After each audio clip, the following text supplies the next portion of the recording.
Welcome to Coffee Break with Rachel V. Hill, presented by Superbook Sports. Taking a daily look at the biggest stories in Denver sports and interacting live with you, the Coffee Break fam. So sit back, relax, grab a cup of joe, and enjoy your coffee break. Here's your host, Rachel V. Hill. Happy Thursday, everybody. What is up? We appreciate you hanging out with us here on Coffee Break. Lots to get into. We have to talk about the Colorado Avalanche. Jared Bednar is agreeing with me, which you always love to hear a coach who does that. Matt Hamilton's going to join the show as we get ready to talk about the Broncos and Chiefs game.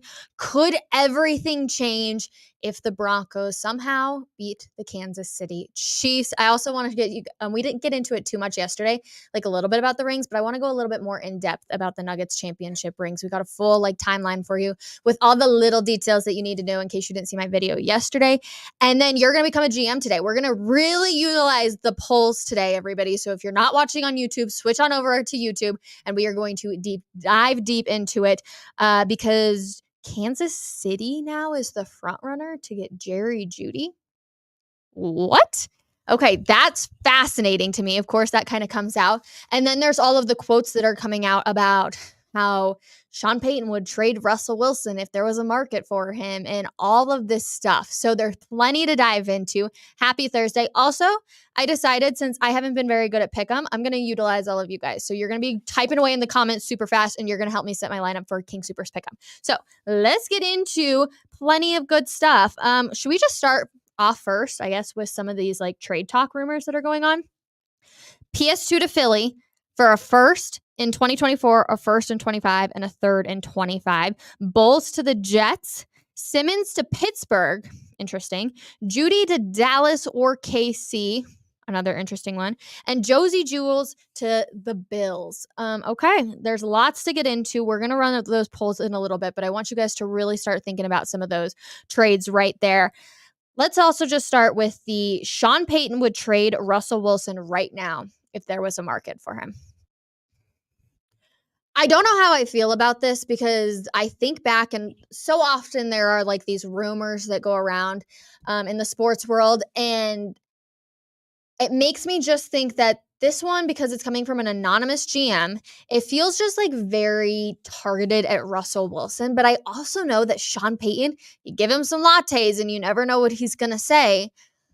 So I don't know how to feel about this. I'm curious. Please let me know in the comments how you guys felt when you saw this come out yesterday, because it took over the headlines very, very fast. But also, if this comes out about your quarterback in week 7, 8, I can't even remember which one. Are we in week 8 now? I'm this is not a good look for you for the rest of the season. But here's the other part of this too that's fascinating to me. The season there's one more game left in this season, you guys. I know that sounds crazy to say, but everything changes based on how this game on Sunday against, of course, our AFC West rival opponent in the Kansas City Chiefs. If they win, it's going to feel like everything changes. Everything. People are going to feel really excited, and the tone around this team is going to change if they beat the Kansas City Chiefs. And if they lose, Russell Wilson's career here in Denver is absolutely done. They're going to just start trading everybody, trying to bring in the draft picks. Everything goes around this game on Sunday. And I think it's going to be fascinating what happens. If you haven't looked at the weather and you're here in the Mile High City, bundle up if you're going to the game. The high is 37 degrees. It's going to be so cold. We're supposed to get snow. These are the type of football games where you grow up and you're like, oh, we love the weathery games where the snow starts, right? Not that it's going to be like this on Sunday, but I love when you can't see the lines on the field because the snow is just coming down so hard and you see everybody bundled up out there. I love snow games so much, but it's going to be a cold weather game. How is Russell Wilson going to handle it? What's Patrick Mahomes going to look like in the cold weather? I don't know, but there is a lot of questions about it. And also, the season comes down to Sunday. You can't ask for a crazier storyline than that. A quarterback that has so much money invested in him, and he has one game on Sunday against an AFC West rival to show that he's worth staying in Denver, or to say, nope, that could be it. And I don't know. See, here's the thing too about this. Everyone's like, oh, well, they cut Russell Wilson or they release him. He'll go to another team. Who's in the market for Russell Wilson? Is this going to be the end of his career? I don't know. Is he going to become a backup somewhere? Think about how crazy that would be in such a short amount of time. Looking at Russell Wilson's career of like, oh my gosh, he was for sure a Hall of Fame quarterback. And now we're talking about him being what kind of quarterback? It all comes down to Sunday. There's going to be so much. Richie and I are going to be down there. Of course, we're going to be trying to stalk Taylor Swift. Where is she going to be? Is she even coming out for the game? Everybody's been talking about Travis Kelce's numbers since Taylor Swift has been in the building. It's insane. Even him and his brother, Jason Kelce, they've been talking about how his numbers have just skyrocketed with her in attendance. There's so much to get into, you guys. I'm so freaking excited about it. I'm curious. And actually, let's run a poll. Let's run a poll real quick. So KC is the new favorite to land Jerry Jeudy. Oh man, are you okay with the Broncos trading Jerry Jeudy to Kansas City? I'm going to put this poll up real quick for us. If you're not watching on our YouTube, definitely do it. But are you okay? Let's start. Are you okay with Jeudy going to KC? Yes or no? Starting the poll right now. Please go over on our YouTube channel if you're not doing it. I am fascinated. Broncos won't make that trade. It would be stupid in all capital letters. Maybe Russell Wilson goes back to Seattle's practice squad to back up Geno and Drew. Oh my gosh. That just makes me cringe even thinking about it. People are not okay. So far, 75% of people are saying, no, we are not okay for Jerry Jeudy to go to Kansas City. We're going to ask Matt Hamilton when he joins if he's okay with that or if he likes the mood. I'm curious. This is my favorite part, though, on Thursdays, talking to people from out of the market on how they feel about the Denver Broncos or how they look at different players. I think it's fascinating because we can so much just like dial in on the team. And so I'm always curious. I'm like, oh, like, remember when we talked to, I believe it was Mark over there in Chicago. And I was like, do you think the Broncos should just sell everything or like absolutely tank for Caleb Williams? He's like, I think it's so funny that you guys are having that conversation out there because here in Chicago, you're seeing that and what's happening? Nothing good. So I always find it totally fascinating.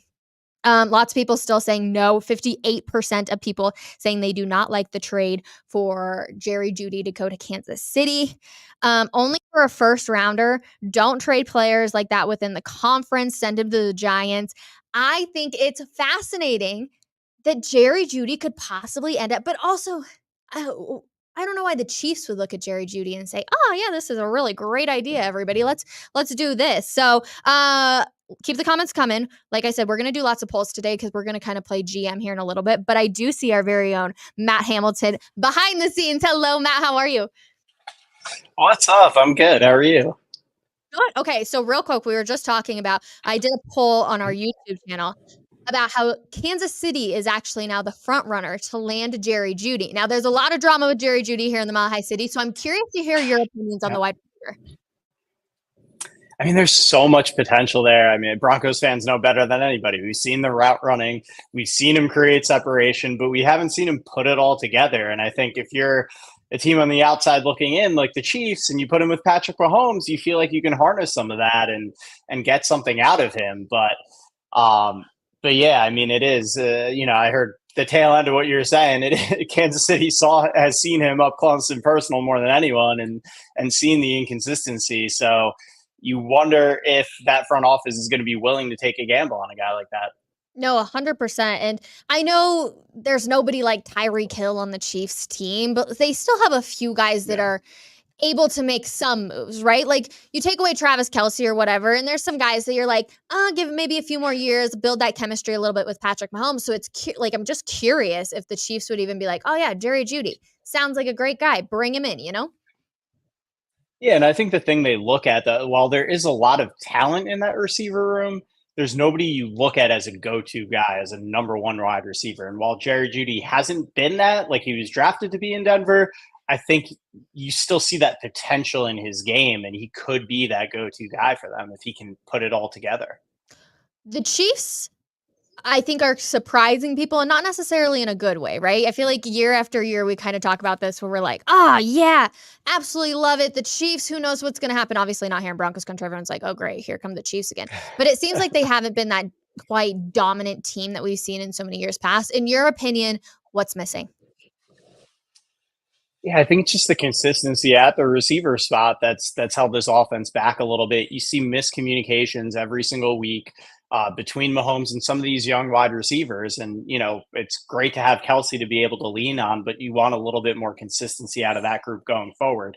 But I will say, while it hasn't been as explosive as we're used to seeing, and the offense hasn't quite been there the same way, the way their defense is playing right now, I don't know if they need the offense to be on par with some of the units we've seen in the past, because this is a top five defense. This is definitely the best defense that Patrick Mahomes has ever had, and they're young, and they're only going to get better as time goes with guys like Trent McDuffie, really coming into his own this year, and George Karlaftis off the edge. This is going to be a good defense for a while, and again, it allows you to go through some of those growing pains offensively when they've got it taken care of on the other side of the ball. And we really saw the first blip last weekend when they gave up 17 points to the Chargers in the first half, but then they come out of halftime and shut them out in the second half. So it's impressive what they're doing right now. They're going to get this best Denver Broncos team. I was just telling everybody too before you hopped on. This is it for the Denver Broncos for this season. For so many players in this uniform, like, they want to keep their jobs. They want to. So Patrick Mahomes and this entire Chiefs team, they're going to see the best out of a lot of these players, because it's this or the season's completely over. Russell Wilson's going to be out the door. Where do you see a weakness on this Chiefs team that the Broncos can take advantage of?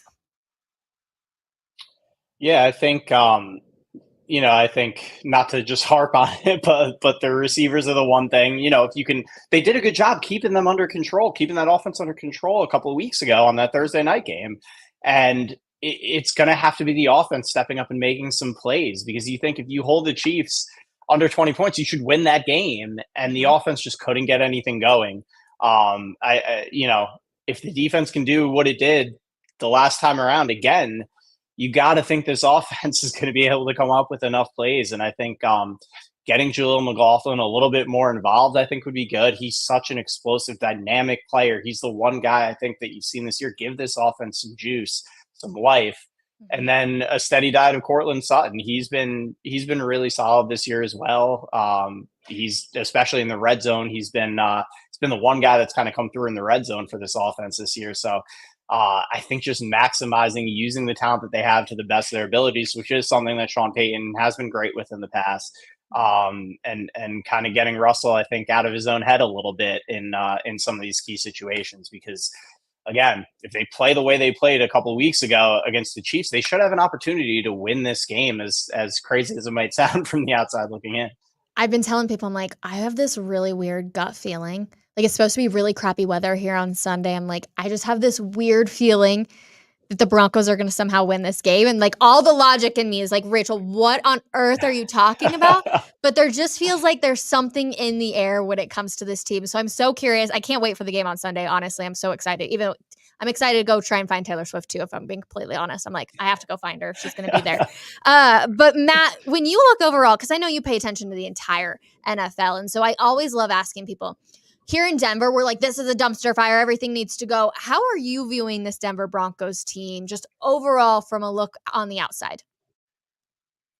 Yeah, I mean, it's obviously, it's been a rough start to the year, but there are some encouraging things that I think you can build off of. And as an organization, I mean, this defense seems to have figured a little something out. They've been really good now 2 weeks in a row.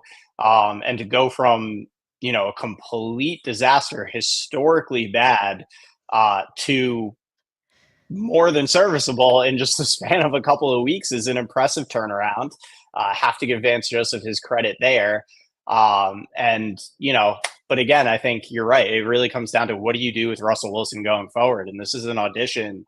The rest of this year is an audition for him to show that he can be the guy to lead this offense going forward. But anytime you can get a win against a team like the Packers, it's a big deal. Anytime you can get a win against anybody when you're struggling the way that they have, it's a big deal. So hopefully they can build off of that and get some momentum here going forward, because I do still think their best football is ahead of them this season. Oh, okay. I like that. That's some positive vibes for everybody here in Broncos country. If you had to guess, and I know it's only week 8, if you had to guess, is Russell Wilson on this team next year? Man, just the writing on the wall tells me it's a long shot at this point again, unless he really turns it around.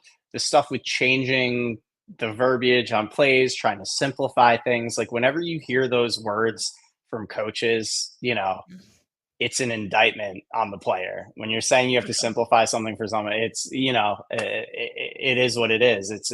He's not picking things up the way that Sean Payton would like him to pick things up. And you look at kind of where they sit right now and what the quarterbacks look like in this draft coming up. I think it has to be really enticing for Sean Payton to go get a guy like that, because he's never really gotten a chance to develop his own guy. And I think that's something just, getting to know him over the years, I think that's something that's intriguing to him. We saw he wanted to do that in New Orleans with Patrick Mahomes, have him behind Drew Brees for a little bit and let him take over. And they ultimately, didn't allow him to pull the trigger on that. But I could definitely see him wanting to get one of these talented young quarterbacks in the draft. The Saints have to absolutely be furious at themselves for not pulling that move right there. Could you imagine how different this NFL world would look if Patrick Mahomes had gone to the Saints? Yeah, I mean, it would be, because again, it would have been a perfect situation for him, because I think he needed that year to sit and develop. And obviously, he would have gotten that same chance in New Orleans. And I think you would see Sean Payton pulling the same type of stuff out of him that we've seen Andy Reid do. It would be, yeah, I mean, they'd have a couple of rings right now for sure, if they had been able to make that work. That would just have been crazy. Trade deadline is obviously next Tuesday. That's insane. Have you heard any big names, any trade rumors that are going around ahead of Tuesday's deadline? I mean, one of the things that just keeps popping up and keeps popping, the name Chase Young, which is interesting because, he hasn't had the career a lot of people have expected so far. A lot of it's had to do with injuries. But he's been healthy this year. The numbers haven't been there, but he is looking more the part. He looks more explosive off the edge. And I think he could be the type of guy that can swing things for a contender. I'm hearing Jacksonville brought up a lot. You put him opposite of Josh Allen and, be able to use Trayvon Walker in some more packages. That makes them really, really scary up front defensively. We just actually had Thomas Dimitroff on Up and Adams, and he was telling us he was talking to Howie Roseman right before he came on with us. And it sounds like Howie's not done either. Obviously already landed Kevin Byard from the Titans, but it sounds like the Eagles are in the market to make another aggressive trade. I can't wait to see what that's going to look like, but it does look like it's going to be a really interesting deadline again this year. I know. I can't wait. I love the drama, if I'm being honest. I'm like, all right, everybody get ready this morning. Everything's going to change too. Derrick Henry, lots of people are putting him in quite a few places. What's the number one place you've heard for him? Yeah, so Dimitrov actually brought that up this morning as well. He brought up Tampa, which I thought was really, really interesting. I'm wondering if they want to do something like that, if they really are going to go for it, because they're one of those teams that's kind of in that in-between stage. We'll see what happens with them tonight. But if they lose to the Bills, they're going in a downward trajectory. They have some high-priced older veterans. They might want to start rebuilding. So I don't know if we see that happen for them, but I don't know. If I'm the Ravens, I got to look into it. Losing J.K. Dobbins was such a huge blow early on, and we're seeing this offense start to come to life now. But I still think the way that this team is built, you want a stud running back in there. And can you imagine Derrick Henry with Lamar Jackson? How awesome that would be to watch. That would be hell for every other team that faces them for the rest of the season. I can't even imagine trying to game plan for them. You mentioned the Bills. Something just feels off, Matt, and you tell me if you agree. It just feels like something is wrong up there in Buffalo, but nobody seems to be able to pinpoint what it is. Yeah, it definitely does. And I was out in London at that game against the Jaguars, and they were just out of sync offensively then. And then obviously we saw it happen against the Giants, saw it happen last week against the Patriots. The one thing I will say that might be a reason behind some of this is Josh Allen's shoulder.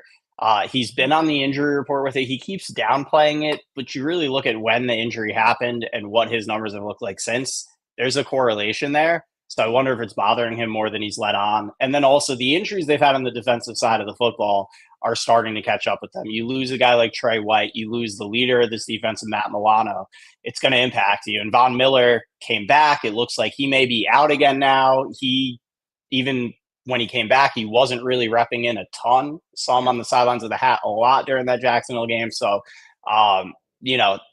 and they're not getting Milano back. They're not getting Trey White back. So those issues aren't going to be able to be fixed. So I am a little bit concerned about the Bills. I think they win tonight, but I am a little bit concerned about them over the long haul. It's definitely something I'm keeping my eye on because, again, for so many years, it felt like we were always putting the Bills up there to possibly win a Super Bowl, and you wonder if that window's very shortly closed. Von Miller, man, age comes at you quick, if we're being completely honest with you. So, Matt, as always, an absolute pleasure. Thank you so much. I'm guessing you're taking the Chiefs on Sunday? Yeah, I still think the Chiefs get it done, but I do think it's going to be a much closer game than people expect. I'm with you there. Okay, sounds good. All right, Matt Hamilton, thank you so much. Appreciate you for hanging out. All right, you guys, I want to go back to this poll real quick while we can because I am fascinated. Hold on, let me pull it back up. Let's see. 64% of people are not okay with Jerry Jeudy going to the Kansas City Chiefs. So, all right, I'm with you. I don't like that move whatsoever. Let's do a few more polls, though, polls, I should say. I talked to you guys earlier. PS2 to Philadelphia for a first in 2024, a first in 2025, and a third in 25. I'm going to put this in the poll right now. You guys let me know if you like the move or no. Hold on one second. Start a poll. PS2 to Philly. Yes or no? Just went up. I'm very curious. 2 firsts and a third for Pat Surtain. I know he is amazing at what he does, you guys. We have loved what we've seen, but that's not, in my personal opinion, that's not a bad trade for Pat Surtain right there. Oh, man, though, everybody, 82% of people are saying no, no, no, no, no. Oh, 75. Okay, it's going back down. Oh, I'm seeing the comments about the Avs. We're going to do a poll too here at the end. I know the show goes by so fast. We might go over a little bit today, you guys. We might just do it. I want to know who thinks, which team is going to lose first, the Avs or the Nuggets? I like this question a lot. So we're going to do that. I promise. A Philly first round is basically a second round pick. I know because they're so good. They're going to be so deep into the first round, but still that opportunity to get 2 first rounders. I don't know if any of the really bad teams, they never trade for a guy like Pat Surtain. It's always the teams that are on the brink of getting to that championship level, right? It's those guys that just need that little extra oomph to hopefully push them over to win a Super Bowl. So 2 first is the starting point for PS2. Cecil Lammy, good morning, my friend. How are you? Okay, we're going to let that one run for just a little bit longer, you guys. I'm very curious to see how people would say. Cecil, since you're in the comments, you tell me. Bolles to the Jets for a 2024 third and a 2025 fifth. Let me know, everybody, in the comments if you like that one while we let the PS2 one roll as well. I did want to get into this because we haven't done too much on it, you guys, but Lloyd Cushenberry, we got to give him a little bit of credit for the last 2 weeks. I have been so critical of the offensive line. And I mean so critical over the last couple of weeks. But Lloyd has done crazy good things. Russell Wilson said Lloyd Cushenberry is a spectacular athlete. And it's really, really good to see. He has 0 sacks allowed, 0 pressures allowed in the last 2 weeks. Okay, Lloyd Cushenberry, I like it, my friend. I like it. Keep that energy going. There's a lot been going around Russell Wilson, too, of is it really the offensive line to blame? Is it Russell Wilson to blame? But being able to see that Lloyd Cushenberry has been able to allow 0 pressures and 0 sacks, I like that out of him a lot, too. So I always like to give credit where not a lot of people get credit. We don't really give a ton of credit to the offensive line. It's always more just what are you doing out there? So I do like that a lot. Let's see. Cecil Lammy said, anything for Bolles. He's better this year, to be sure. Happy for him. Okay. I had Steelers on Simmons 3 weeks ago on the drive. Hell yeah, Cecil. What other big names you got for us this week? Anybody? Trade deadline's going to be here before we freaking know it. Cecil Lammy is going to be on the show tomorrow too, you guys. So make sure you tune in. Hopefully he'll give us some more big names as well. First of all, you guys, thank you. Cecil, I'm here every day. Just don't always pop in the chat. Rachel has a great show. Love you guys so freaking much. Let's move on to real quick. I want to just get into the Nuggets rings because I feel like we just didn't deep dive enough into it yesterday and the show's almost over. So I do want to go into this real quick. So There are 16 carats of diamonds, rubies, and blue sapphires, which represents the 16 wins it took for the Nuggets to win their championship. The golden nugget texture and the team's Bring It In slogan are on the sides of it and the inner ring as well, which I love. There are 89 red rubies to remember the 89 points the Nuggets held the Miami Heat to in Game 5. That game was crazy. And then Coach Malone and his father are the only father-son coaching duo in NBA history to have both world championship rings. Obviously, his late father as of recently. And then there's a level that goes from 1967, the team's inception year, to 2023, the championship year. And once that switches over, you see those blue sapphires and they go to white diamonds. So really, really cool. They put a lot of thought into the ring, which I obviously love. I want to go back to this poll real quick with you guys. 68% of people are saying, heck no, we do not like this trade for Pat Surtain. So I'm very curious, and I do want to make sure that we run this poll talking about the Avalanche and the Nuggets. Who is going to lose first?